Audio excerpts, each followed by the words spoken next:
Coach, obviously you've had time to look back on film and digest all that from spring practice. Would you kind of take away the good and the bad from spring? Yeah, well, we still have a long ways to go. I guess that would be what you're bad, but also to be expected.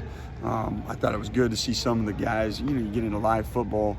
How do they execute? New guys that we haven't seen in those situations.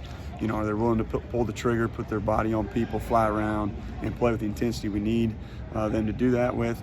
From an execution standpoint, obviously we got a lot in just in our base system throughout the spring, and so you also get to find out, can guys handle that, and then from there it's getting the right guys in the right seats. As far as positionally, do we need to move some guys around? So that's what we've kind of worked on now as you got in the summers.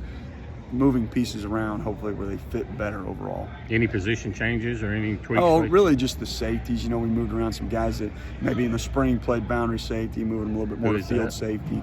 Kobe Albert played more boundary safety early on in the spring or throughout the spring.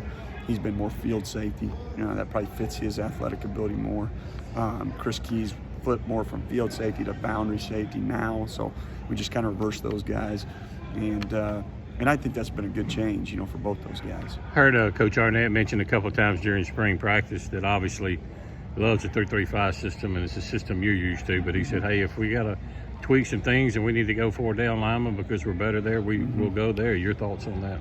Yeah, same thing. I mean, the philosophy of the coach, right, has to be get your best players in position to be successful. And so, we want to put the best 11 on the field at all times. And if we're better with 4 down, that's what we need to be. If we're better with 3 down, that's what we need to be. And so it comes down, I still think we're going through that process now and throughout fall camp.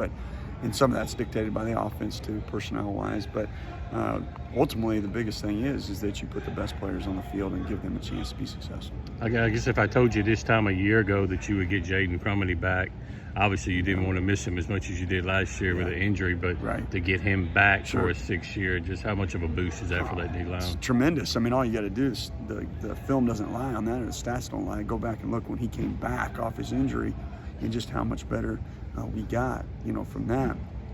It's obvious that we need a guy like that.